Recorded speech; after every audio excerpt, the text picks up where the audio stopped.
Howdy fishy peeps, and welcome back to the channel. And you're wondering, hang on, that looks different. That's because my wonderful and somewhat crazy girlfriend Mary bought me a new tank, and this is a little 5-gallon, one of the off-brand names, but seems to be well made. The included filter is doing a spectacularly good job so far. It's got plenty of flow, it's adjustable, the tank's holding water, the lid fits. What more can you say? What have I done? Well, the hardscape and the plants were all chosen by Mary and set up as well by her, and a cracking job I think she did too. I've got a cheapy little 25-watt heater in there. I think it's a Hidom, whatever they call them. We added some plants, most of which seem to be doing well. The Monte Carlo not so much, which is the small one at the front. Whether that's not enough light, wrong kind of light, doesn't like the water, it is just melting back before it grows new growth more accustomed to the tank, I'm not entirely sure. We'll have to play it by ear and see what happens. And then, as you can see, we've got fishies swimming around in it. Now again, I've gone for a fish-in cycle, much as I did with the first tank where I used the neon tetras, and in this case I've gone with Endler guppies, or Endlers. They're still both members of the Passelia family, but brightly coloured, very cool looking fish, as you can probably see. And yeah, so and everything seems to be going well. The cycle's advancing, the ammonia levels are dropping down, the nitrites are holding steady, the nitrates are gradually going up. Once the ammonia and the nitrite have come down to zero, I'll do a water change just to dump out the excess nitrates, and we shall see where we go from there. To start it up, I did the same as I did with the previous tank. I used the API Quick Start Stress Coat and Stress Zyme, and the only real difference this time was I had the tank set up running for a day before I went and got the fish, so the fish didn't spend several hours in the bag on a hot day, which is probably what caused the losses the first time, to be fair. And everything's progressing nicely. The only things I've added other than that are a little thermometer, just so I know what temperature the tank's at, because it was a cheapy sort of £9–10 heater, so I'm not necessarily trusting the thermostat in that to be set correctly. I think the heater's set at about 22 degrees and it's running at 26. So yeah. What else have I done? I've not really done much to it at all. I've added a small catappa leaf in there for the tannins and antifungal properties, just in case, and it will also help buffer the pH of the water a little bit. And as it breaks down, it will be food for what the main inhabitants of this tank will be, which will be not crystals, cherry shrimps. Still undecided on colour I'd like. I think blue would probably go better in here than the red or the orange, mainly due to the colour of the substrates. There is a plan for another tank, a bigger tank, which I'll do a full video series on, how I set it up and what I'm doing and everything. Excuse my stomach rumbling. And I'm probably going to go 40-gallon with that. And we shall see whether there are end up being shrimp in there. You never know, I may get overwhelmed with shrimp and need somewhere to put them. But hopefully the shrimp will do well in here, and I'll have a nice thriving community of them scootering about and cleaning everything up and just breeding like shrimp do, like guppies. And now I think all of the endlers that are in here are male, They all look the same to me. I can't see any obvious differences. And being as they're a guppy, I would probably have thought that the female guppies would be, how can I put it, less pretty, less vibrantly coloured.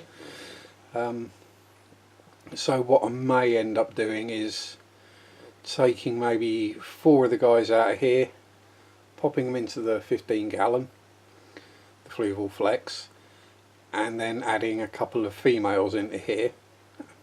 Breeding fish, having babies is always fun.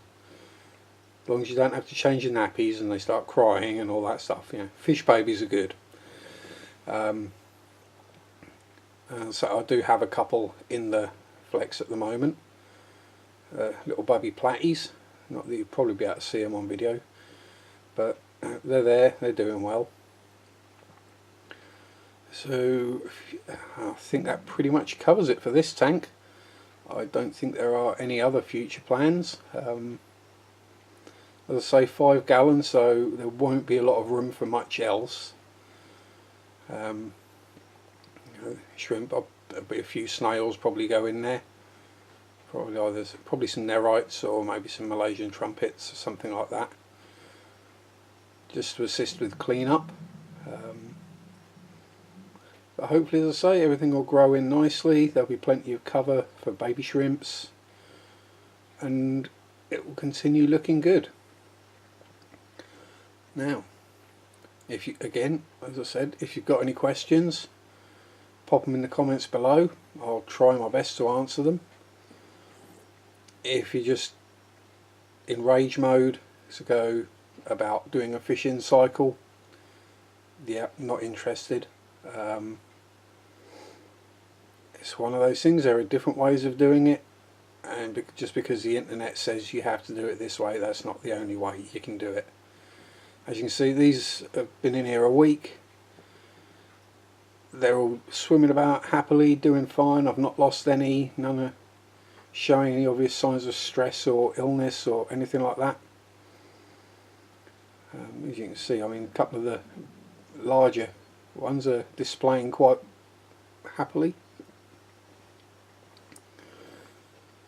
So it's one of those things. If you choose a hardy fish and you keep a close eye on your water tests, in this case I was testing it every day, and I can't see for the life of me why, if you're starting into the hobby, one of the first things you wouldn't buy would be a water test kit, because it's the most important tool there is in knowing what's going on in your tank.